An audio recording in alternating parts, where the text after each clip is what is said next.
Hello विद्यार्थियों,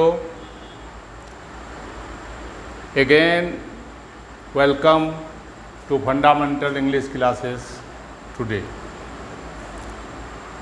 उस दिन इससे पीछे वाला वीडियो में मैं आप लोगों को इम्परेटिव के बारे में कुछ बताया था। अब बताते बताते कुछ छूट गया था, उसको कवर कर लेते हैं। चलिए,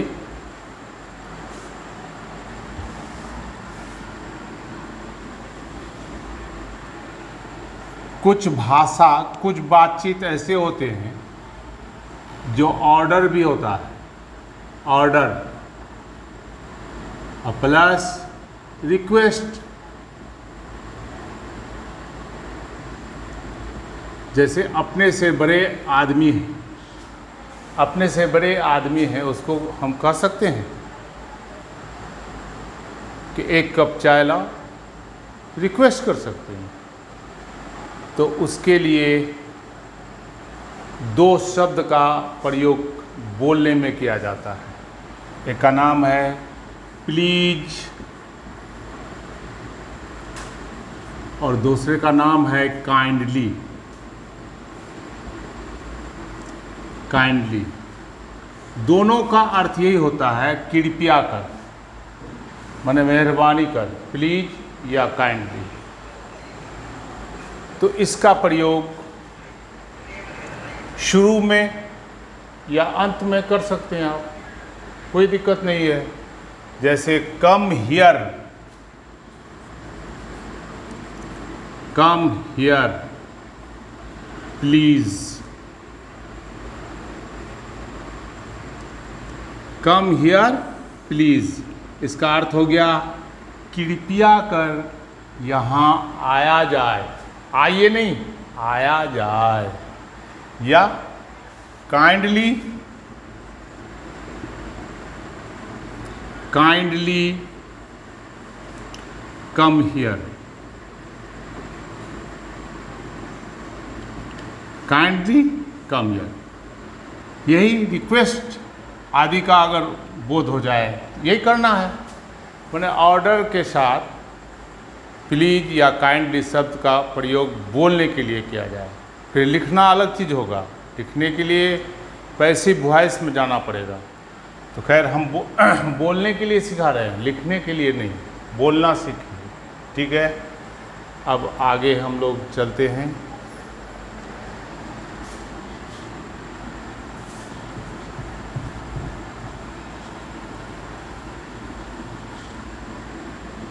आगे हम लिखाए थे प्रोहिबिशन, प्रोहिबिशन या फिर forbid,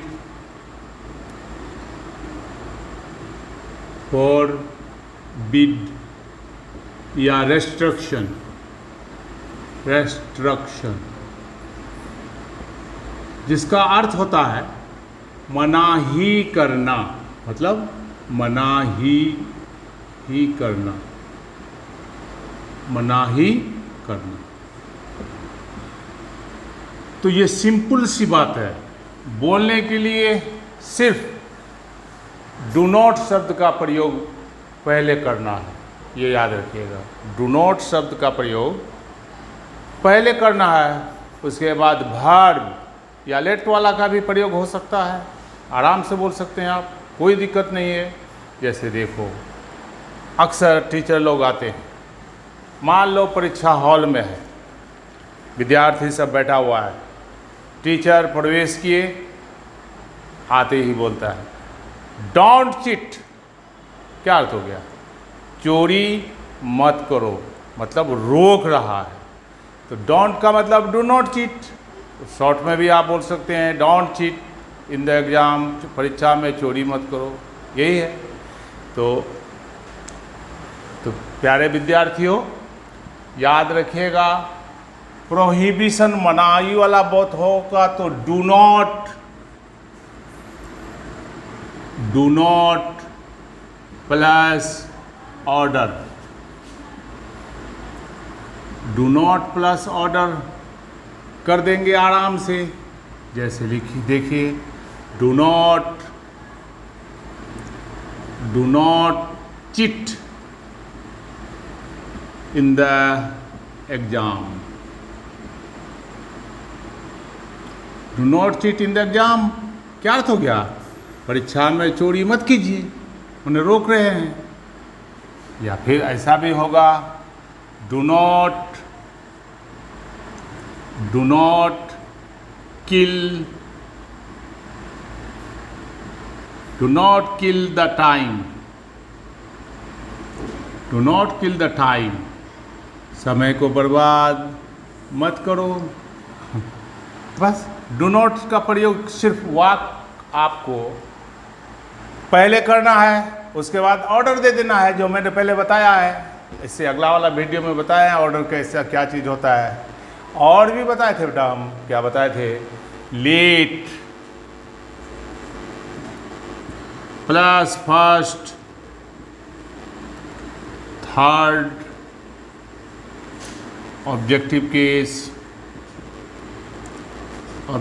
case plus verb plus other word. ये भी बताए थे बेटा, मतलब रिक्वेस्ट, सजेस्ट, एडवाइस वगैरह का बोध होने पर लेट शब्द का प्रयोग किया जाता है। तो इसमें भी नॉट का प्रयोग कर सकते हैं हम लोग, जैसे let me not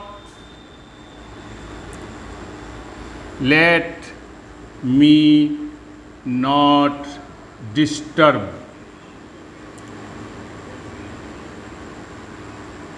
let me not disturb, मुझे तंग नहीं किया जाए। बैठ गया दिमाग में? मेरे ख्याल से बैठ रहा होगा। आसान सी बात है, इसमें अंग्रेजी बोलना एकदम छोटी सी बात है। सिर्फ ब्रेन को अलर्ट में रखना है कि भाई मना कर रहा है। कभी कभी क्या होता है, इसके साथ कोई टेंस वाला वाक भी जोड़ दिया जाता है, उसके लिए भी बेटा हम लोग प्रयोग कर सकते हैं। जैसे देखिए,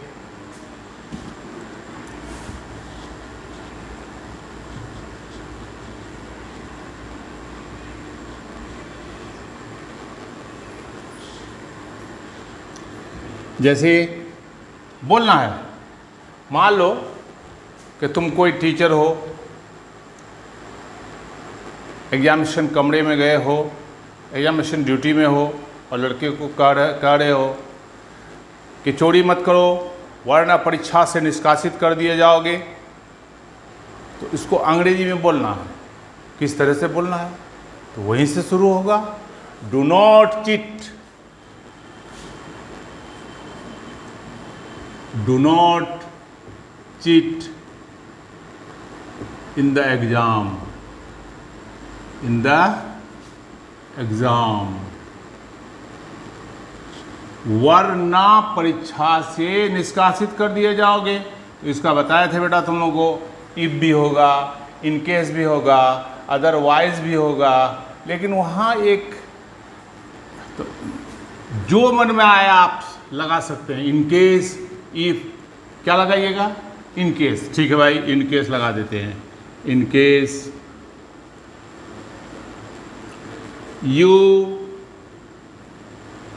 will be expelled.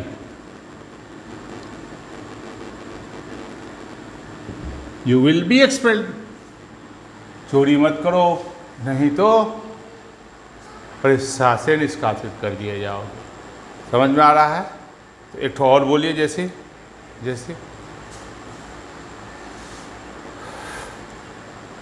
समय बर्बाद मत करो वरना जीवन भर पछताओगे। क्या लिखोगे? Do not kill the time या do not waste the time, otherwise you will be repent in whole life. यही बोला जाएगा। ठीक है, तो अब हम लोग आगे चलते हैं। चलिए भाई, बंद कर दीजिए।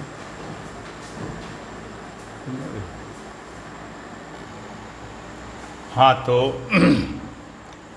इम्परेटिव से इंक्वायरी,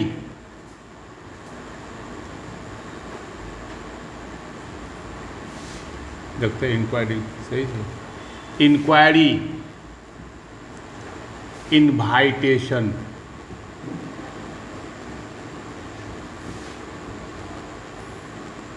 इंक्वायरी, इनवाइटेशन। इंपरेटिव से इंक्वायरी और इनवाइटेशन का भी बोध होता है, ठीक है। तो इसके लिए क्या करना पड़ता है, इसमें दो बात होगा। इंक्वायरी पॉजिटिव में हो सकता है, इनवाइटेशन भी पॉजिटिव में हो सकता है या नेगेटिव में भी हो सकता है। जैसे एक वाक्य बोलते हैं,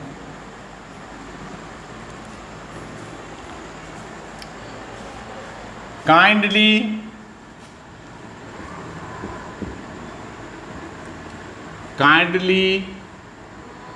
गो टू मार्केट। इसका अर्थ हो गया कृपया कर बाजार जाइए। तो बेटा इसमें आप हाँ भी बोल सकते हैं माने पॉजिटिव में, ना भी बोल सकते हैं नेगेटिव में। तो अब इसका दो जवाब होगा। क्या जवाब होगा, हाँ जाएंगे। तो हाँ जाएंगे आपको लिखना बोलना नहीं है, सिर्फ आपको लेना है यस। इसको या भी बोलते हैं, यह या गो हो गया, जाएंगे, ये अर्थ हो गया। अब कहते हैं पेड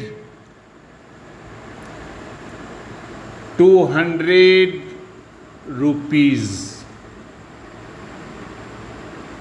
पेड 200 रुपीज़। इसका अर्थ है कि हम आदेश कर रहे हैं कि 200 रुपया दीजिए। तुम कह रहे हो नहीं देंगे, तो सीधे कह दो नो, नो पे। यही बोला जाएगा, या गो नो पे। समझ में आ रहा है। अब आगे हम लोग चलते हैं। इसमें इंक्वायरी और इन्वाइटेशन में हम लोग धन्यवाद का भी प्रयोग करते हैं, ठीक है। जैसे मैंने कहा,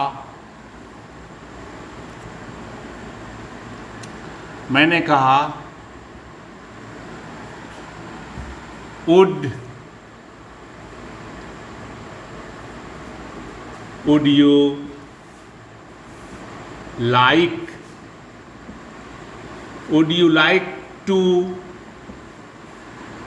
you like to take tea। इसका अर्थ हो गया आप चाय पीना पसंद करेंगे। तो इसमें भी दो बात होगा, हाँ या ना। तो हाँ ना का तो जवाब दे दीजिएगा। उसके लिए आप ये भी कर सकते हैं कि ठीक है, थैंक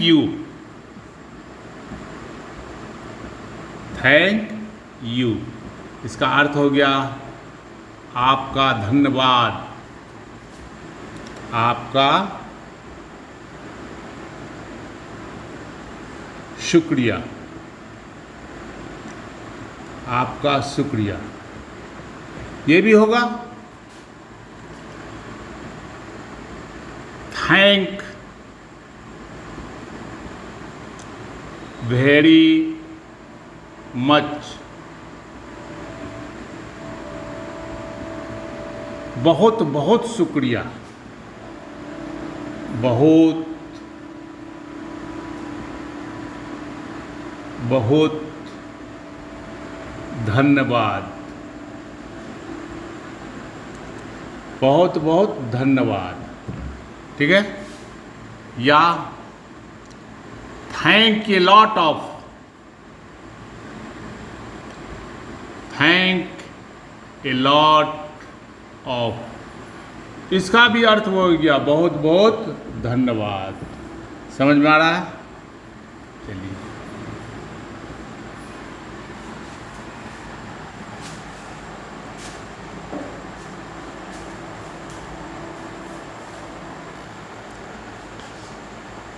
हाँ, तो एक ज़रूरी बात है, बहुत सारे स्टूडेंट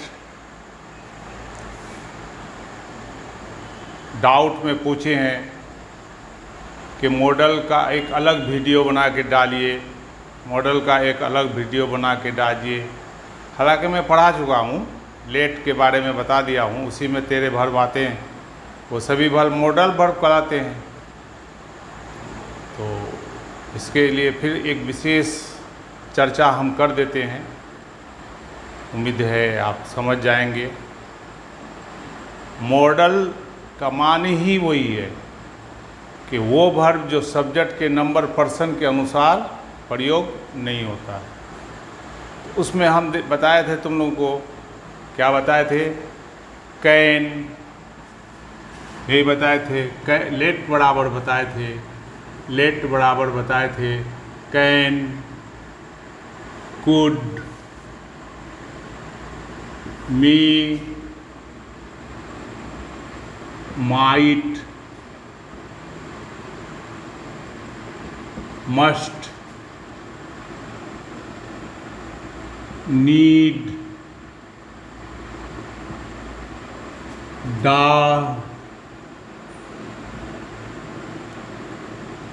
used to,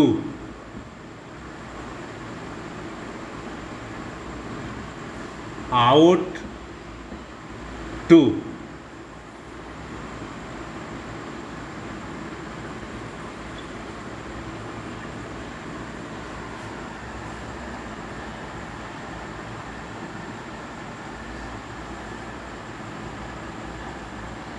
अब आ जाइए, शल, शुड, विल, वुड। गिनती कीजिए, तेरे हो गया।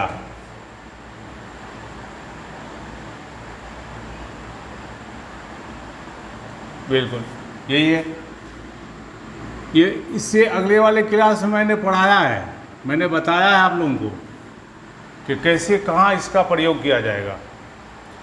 एक्चुअली ये बी के जो 24 मॉडल ऑक्सिलरीज वर्ब हैं उसी का एक शाखा है जिसको मॉडल्स वर्ब कहते हैं।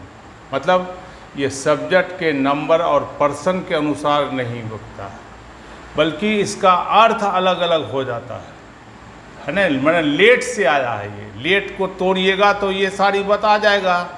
तो नंबर 1 जैसे देख लीजिए, एक तो लेट से एक वाक्य बनाइए, जैसे लेट अस टीच इंग्लिश।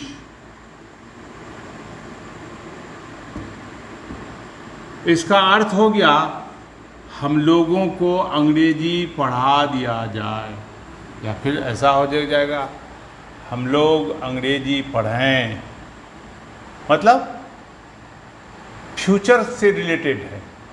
तो ये लेट किससे बना है, फ्यूचर टेंस से बना है। तो इसको तोड़ेंगे तो अस का मतलब क्या हो गया, फर्स्ट पर्सन प्लूरल नंबर, तो ये हो जाएगा वी। अब लेट के जगह पर ये तेरे में से कोई भी वर्ब आप दे सकते हैं जिसका अर्थ फ्यूचर से होगा। मान लिए हम दे दिए, क्या दे दिए, ought to, we ought to, we ought to our, we out to obey our elders। अब यहां देखिए, आउट टू का अर्थ क्या हो गया, नैतिकता को बता रहा है। मतलब इम्फेटिक स्वर बन रहा है, जोरदार बन रहा है। हमें अपने से बड़ों का बात मानना चाहिए, यही अर्थ हो गया। इम्फेटिक में आ गया। इसी में आउट के बदले में दे सकते हैं we should obey our elders. तो ये आ गया नैतिकता में, आ गया मॉरलिटी में, आ गया मानवता, मोरिलिटी में आ गया, मोरलिटी में आ गया। We should obey our elders. समझ में आ रहा है? मस्ट भी, मस्ट आउट से थोड़ा छोटा है, वो भी नैतिकता को बनाएगा। जैसे देख लीजिए, we must obey our elders. इसका अर्थ हो गया कि जरूरी है, लेकिन नहीं अगर माने तो कोई दिक्कत नहीं है, लेकिन अगर आउट टू का अगर कर दिए तो मानना ही पड़ेगा। मतलब इम्फेटिक स्वर में आ जाएगा। अब वी शुड का अर्थ हो गया भाई है, मान लिए ठीक है, नहीं माना कोई बात नहीं। यही बोलने चालने में ध्यान देना पड़ेगा, जो हम इससे पहले वाले वीडियो में बताए हुए हैं। अब आपको हम ये नहीं बताए हैं, नीड डार, इसको जान लीजिए।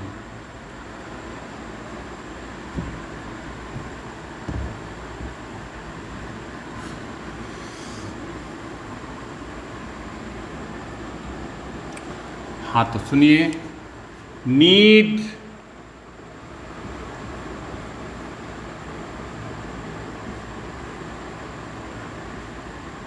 डा। बहुत सारे विद्यार्थी इसको डेयर बोलता है। आप लोग बताइए तो, डेयर होगा कि डार होगा कि डेर होगा? कुछ नहीं, सीधा याद रखिएगा, ये नीड होगा। ये अचानक मुंह खोल के बोलिएगा डा होगा। ये दोनों मार्जिनल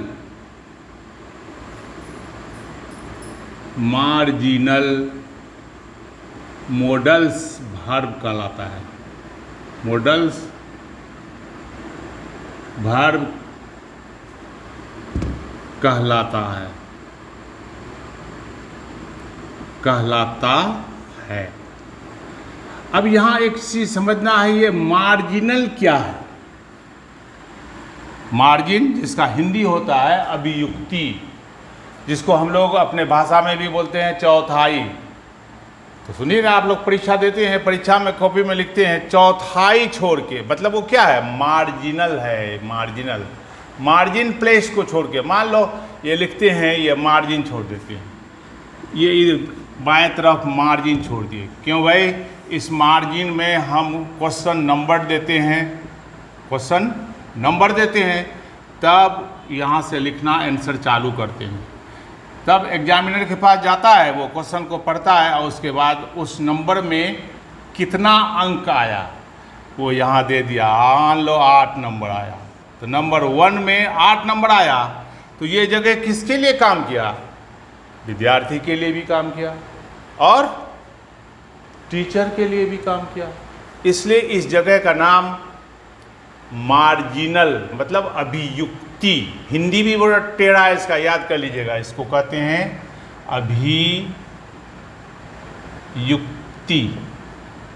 अभियुक्ति। इसी को मार्जिनल कहते हैं, मार्जिनल। हाँ, मार्जिनल नहीं, मार्जिन कहते हैं, मार्जिन कहते हैं। जो आप लोग एग्जाम में जगह छोड़ते हैं, या कॉपी में भी देखिए, आजकल प्रिंट वाली कॉपी बनती है, उसमें भी मार्जिन छोड़ा हुआ है। तो ये दोनों मार्जिनल वर्ब है। इसका मतलब है कि ये इधर भी काम करेगा और उधर भी काम करेगा। तो इसमें लिख लीजिए आप, ये दोनों वर्ब अफर्मेटिव सेंटेंस में लिख देना पड़ेगा। तो ठीक है, लिख देते हैं।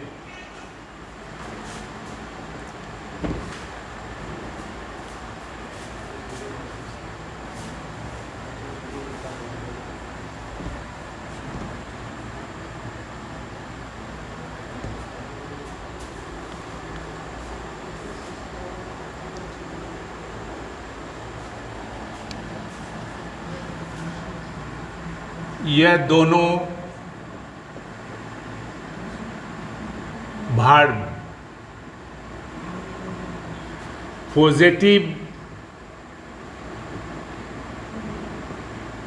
पॉजिटिव सेंस में टेंस के नियम को पालन करता है। टेंस के नियम को पालन करता है, परंतु नेगेटिव में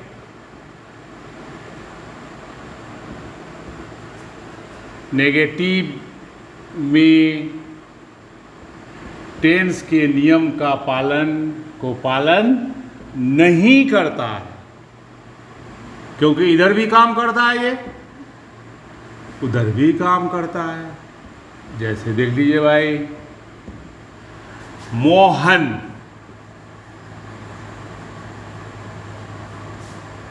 नीड मनी। क्या अर्थ हुआ बेटा साहब?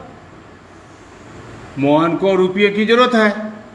देखिए भाई, Mohan third person singular number tense के नियम का पालन करता है, तो वर्ब में क्या लगेगा? V5। इसलिए ये वहाँ गलत बोल दिए आप, एस लगाइए।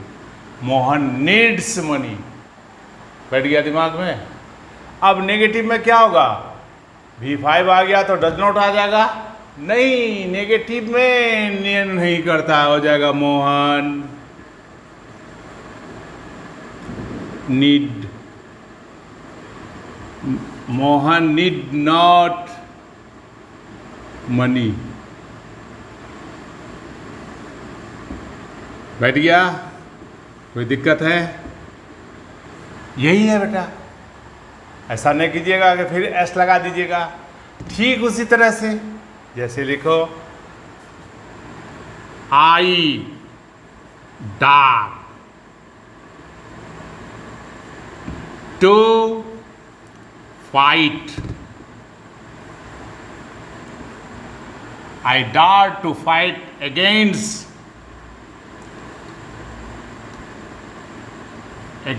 the leader।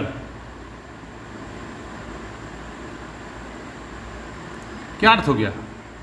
मैं हिम्मत रखता हूं लड़ने के लिए नेता के विरोध में। तो आई डू नॉट डार हो जाएगा? नहीं, ऐसा नहीं होगा। I dare not